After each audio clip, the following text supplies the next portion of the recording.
C'était une de ces nuits tranquilles en ville, presque personne autour, juste quelques réverbères clignotant de temps en temps.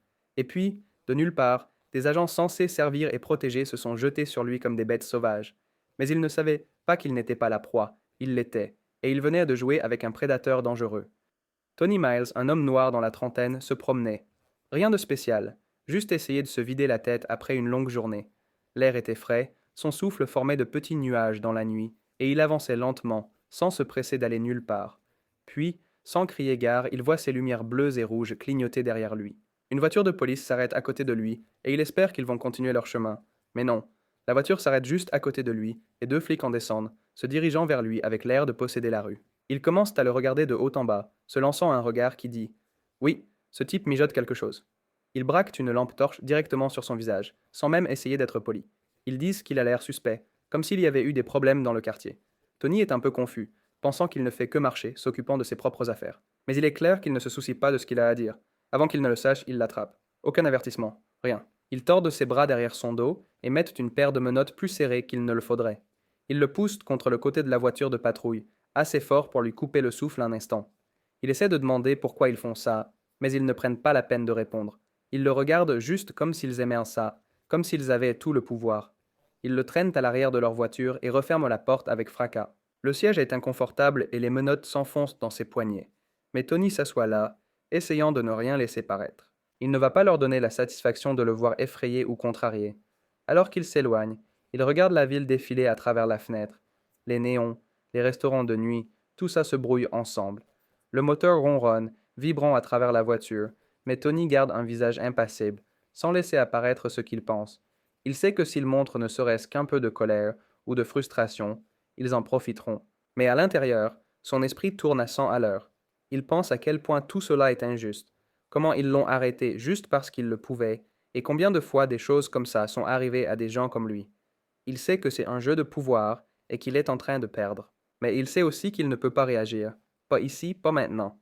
Alors il garde son visage neutre, écoute les voix étouffées des flics qui plaisantent à l'avant, et se concentre sur sa respiration, malgré l'oppression dans sa poitrine. Assis là, le silence de Tony est tout ce qu'il a, une façon de garder un peu de contrôle quand tout le reste lui échappe. Il s'adosse sur le siège, regardant dehors tandis que les lumières de la ville s'éloignent. Il n'a aucune idée de ce qui se passera au poste, mais il s'y prépare, gardant son calme même si tout semble s'effondrer. Quand ils finissent par amener Tony au commissariat, ils ne perdent pas de temps. Ils le traînent directement vers la zone de détention, les menottes lui coupant encore les poignets. Tout le long, ils continuent de lui lancer des accusations, disant qu'il est probablement impliqué dans des activités de gang, essayant de lui coller un crime sans la moindre preuve. Tony garde son calme, laissant leurs mots glisser sur lui, sans jamais leur donner la réaction qu'il semble vouloir. Il demande son seul coup de téléphone, comme il sait qu'il est censé l'avoir, mais les agents se contentent de rire de lui, comme si c'était une blague. Ils lui disent qu'il n'y a aucun moyen qu'ils lui accordent cet appel et qu'ils peuvent inventer n'importe quelle histoire, accusation de gang, peu importe, et qu'il finira par pourrir en prison, s'ils ont leur mot à dire. C'est à ce moment-là que quelque chose change chez Tony. Il ne semble plus effrayé ou en colère. Au lieu de cela, il a presque l'air amusé, comme s'il savait quelque chose qu'ils ignorent. Il le pousse dans la cellule, s'attendant à ce qu'il soit bouleversé ou désespéré, mais il leur adresse juste ce sourire en coin qui les prend de court. C'est subtil, mais c'est là, et cela fait s'arrêter les officiers une seconde, se demandant ce qu'il a derrière la tête. Ils n'aiment pas le changement dans son attitude, alors ils essaient de le pousser, se rapprochant et essayant de l'intimider pour qu'il lâche quelque chose. Mais Tony ne dit pas un mot. Il reste là, calme et silencieux, ce sourire toujours sur son visage, comme s'il regardait une partie se dérouler exactement comme il l'avait prévu. Les officiers, confus et un peu déconcertés, reculent, incertains de savoir pourquoi Tony ne réagit pas comme il l'avait imaginé.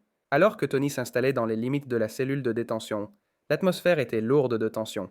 Les officiers qui l'avaient arrêté s'affairaient autour du poste, manifestant clairement leur domination sur la situation. Cependant, alors qu'ils se penchaient en arrière contre le banc en métal froid, ils ne pouvaient s'empêcher de sentir que des ennuis se préparaient. L'un des officiers, un homme costaud nommé officier Thompson, s'était particulièrement intéressé à lui. Thompson avait la réputation d'être à la fois agressif et implacable, et Tony pouvait sentir ses yeux le transpercer depuis l'autre côté de la pièce. L'officier faisait les 100 pas, s'arrêtant de temps en temps pour jeter un coup d'œil à Tony, avec un air de suspicion sur le visage. Hé, Miles, appela Thompson, brisant le silence. Tu n'as pas l'air en grande forme. Tu es sûr de ne pas avoir fréquenté le mauvais groupe? On dirait bien que tu es le type à finir dans un endroit comme ça. Tony, gardant son calme, haussa les épaules en réponse. Juste au mauvais endroit au mauvais moment, officier. Thompson plissa les yeux, peu convaincu. Il s'approcha de la cellule, le bruit de ses bottes résonnant dans l'espace autrement silencieux. Vous savez, j'ai vu beaucoup de gars ici avec la même histoire. Vous vous mêlez aux mauvaises personnes, et avant de le savoir, vous êtes dans de beaux draps. Je me demande juste à propos de vous. À ce moment-là, un autre officier entra dans la zone de détention, un homme plus jeune nommé officier Jenkins. Il avait une attitude plus décontractée, mais semblait vraiment curieux à propos de Tony. En regardant les documents devant lui, Jenkins hésita avant de parler. Quel est ton problème, Miles? Je veux dire, tu n'as pas l'air d'être du genre à te mêler de quelque chose de sérieux. Tony pouvait voir une lueur de reconnaissance dans les yeux de Jenkins, et cela a suscité quelque chose en lui, une étincelle d'espoir. Peut-être que cet officier était différent. Peut-être qu'il pourrait l'atteindre. Mais avant qu'il ne puisse répondre, Thompson est intervenu, sa voix dégoulinant de mépris. Allez, Jenkins, ne te laisse pas berner. Il essaie juste de jouer la victime. Regarde-le, calme comme un concombre pendant qu'on l'a enfermé. Qu'est-ce que tu en penses? Il a un atout dans sa manche? Jenkins regardait d'un côté à l'autre, incertain quant à l'endroit où placer sa loyauté. Il était visiblement partagé, et Tony saisit l'occasion de parler. Écoutez, je comprends, dit Tony, gardant sa voix stable. Vous pensez m'avoir cerné, mais vous n'avez vraiment aucune idée de qui je suis ou de ce que je fais. Thompson se pencha plus près, un sourire menaçant sur le visage. Oh, éclairez-nous alors. Vous êtes un genre de gros bonnet? Vous vous croyez spécial? Vous ressemblez à un autre voyou essayant de jouer avec le système. C'est alors que cela frappa Tony, un moment de reconnaissance. Il se souvenait de Thompson d'il y a des années, lorsqu'il faisait partie d'un petit groupe communautaire visant à combler le fossé entre la police et les jeunes locaux. Thompson avait été l'un des officiers venus parler. À l'époque, il semblait sincère, prônant l'engagement communautaire, mais en cours de route, il semblait avoir échangé son insigne d'espoir contre un d'intimidation. Est-ce que c'est ce que tu es devenu, Thompson? Défia Tony, sa voix ferme mais calme. Le gars qui reste là pendant que des innocents se font écraser? Tu étais meilleur que ça. C'est toi qui nous avais parlé de changer les choses de l'intérieur. Pendant une fraction de seconde, Tony vit quelque chose vaciller derrière les yeux de Thompson. Doute? Regret? Mais cela disparut aussi vite que c'était apparu, remplacé par un rire dur. Je vois que tu te souviens de moi quand j'ai parlé dans cette foutaise pour les jeunes. Tu étais probablement l'un de ces jeunes, mais c'était il y a longtemps. Les choses changent, Miles, tu devrais savoir ça. Ce n'est plus un programme de sensibilisation communautaire. Tu es dans mon monde maintenant. Tony prit une profonde inspiration, sentant qu'il devait avancer prudemment. Je ne suis pas celui que tu penses. Je sais comment ça fonctionne, comment des gens comme toi et Thompson abusent de votre autorité, et je connais la vérité sur ce commissariat. Tu devrais peut-être reconsidérer ta position, car cela pourrait bien se retourner contre toi. Bayside. Jenkins regarda Tony, réfléchissant clairement aux implications de ce qu'il disait, mais Thompson intervint, hérissé d'agressivité. Assez de ces foutaises. Tu penses pouvoir t'en sortir en parlant? Tu ne fais que creuser ta propre tombe. Tony tenait bon, son esprit s'emballant pour préserver sa couverture, tout en essayant de semer le doute dans la tête de Jenkins. Vous verrez, Thompson, la vérité finit toujours par éclater, et je ne suis pas celui qui devrait s'inquiéter. Sur ce, Thompson recula, regardant Tony avec méfiance en se tournant vers Jenkins. Garde un œil sur lui. Je ne crois pas un mot qui sort de sa bouche. Alors que les officiers quittèrent la zone de détention, Tony savait qu'il avait semé un doute dans l'esprit de Jenkins. Le véritable défi était à venir, maintenir sa couverture tout en se préparant à ce qui allait arriver. Environ 1 heure plus tard, alors que les officiers commencent à reprendre leur routine, le silence à l'extérieur du poste est brisé par le bruit des moteurs qui s'approchent, plusieurs à en juger par le bruit. L'un des officiers jette un coup d'œil à travers les stores, s'attendant à voir juste une autre voiture de patrouille. Mais à la place, il aperçoit un SUV noir et élégant qui s'approche devant le bâtiment. Ses vitres sont teintées si sombres que personne ne peut voir à l'intérieur. Juste derrière, 2 autres véhicules s'arrêtent, tout aussi sérieux et officiels. Avant que quiconque ait le temps de réagir, les portes du SUV s'ouvrent et un groupe d'hommes en costumes élégants descend. Ils avancent avec détermination, ce qui suggère qu'ils ont l'habitude d'obtenir ce qu'ils veulent. Chacun a un badge accroché à sa ceinture, du genre qu'on est censé voir. Les agents à l'intérieur échangent des regards perplexes, leur attitude décontractée se transformant en malaise alors que les hommes en costume s'avancent directement vers l'entrée principale. Ils ne perdent pas de temps. Dès qu'ils entrent, ils brandissent leur carte d'identité, affichant les sceaux fédéraux qui indiquent clairement qu'il ne faut pas les contrarier. Le chef du groupe, un homme grand avec un visage sévère et une voix coupante, exige de parler au commandant du commissariat. Son ton ne laisse aucune place à la négociation. Les officiers, pris au dépourvu, s'efforcent de comprendre la situation.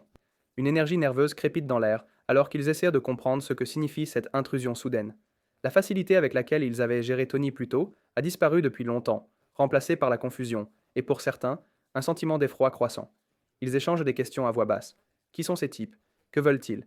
Mais aucun d'eux n'a de réponse. L'agent principal tranche la confusion avec un ordre net, brandissant un épais dossier de documents. Il explique qu'il dirige une enquête fédérale sur la corruption et les fautes dans le commissariat.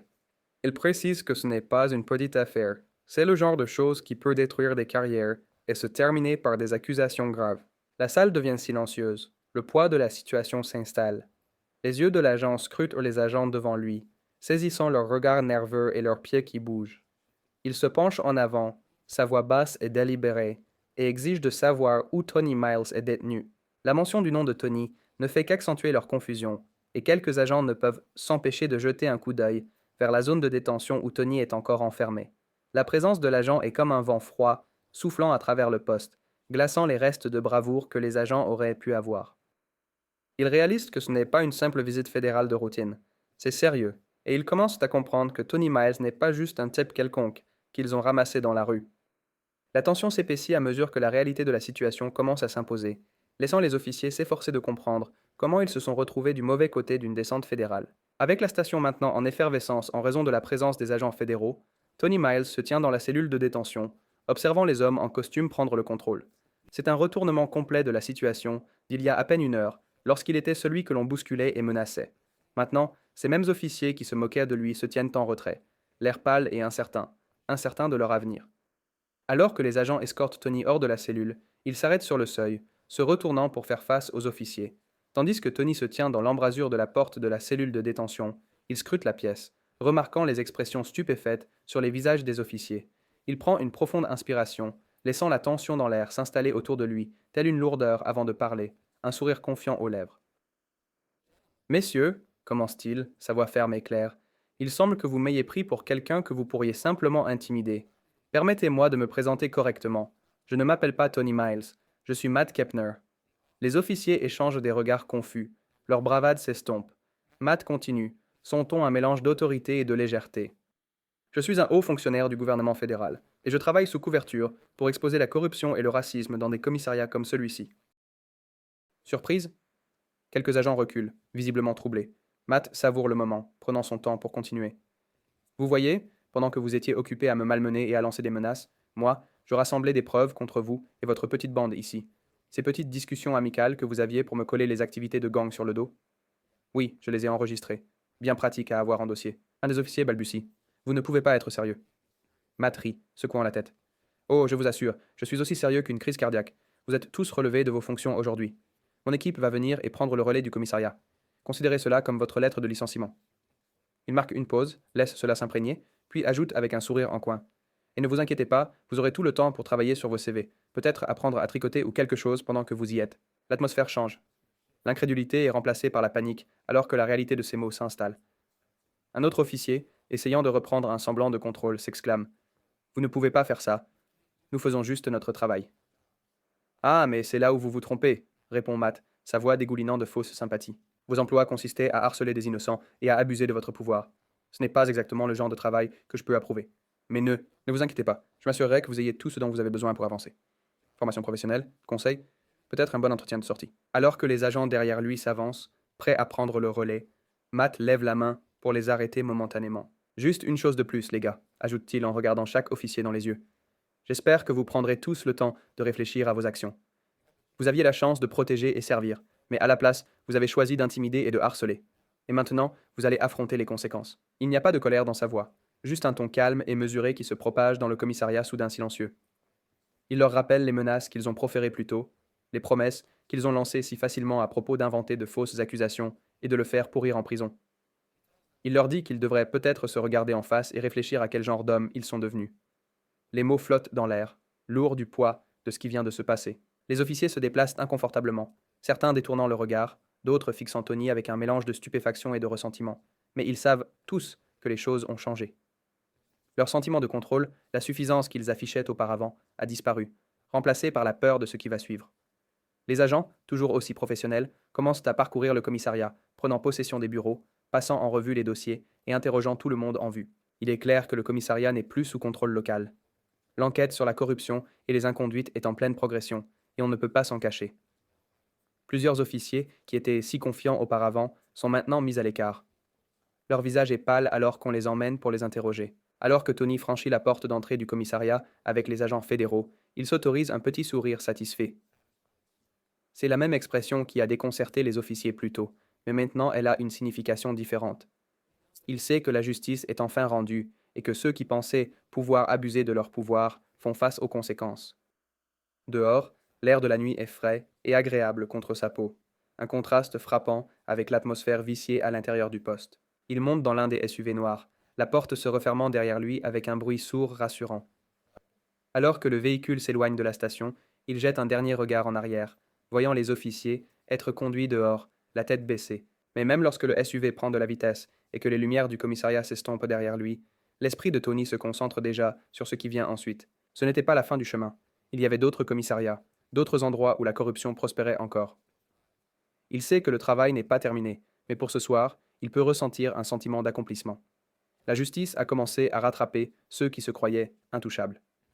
Et alors que les lumières de la ville défilent par la fenêtre, Tony s'installe, satisfait que du moins pour l'instant, l'équilibre se déplace dans la bonne direction.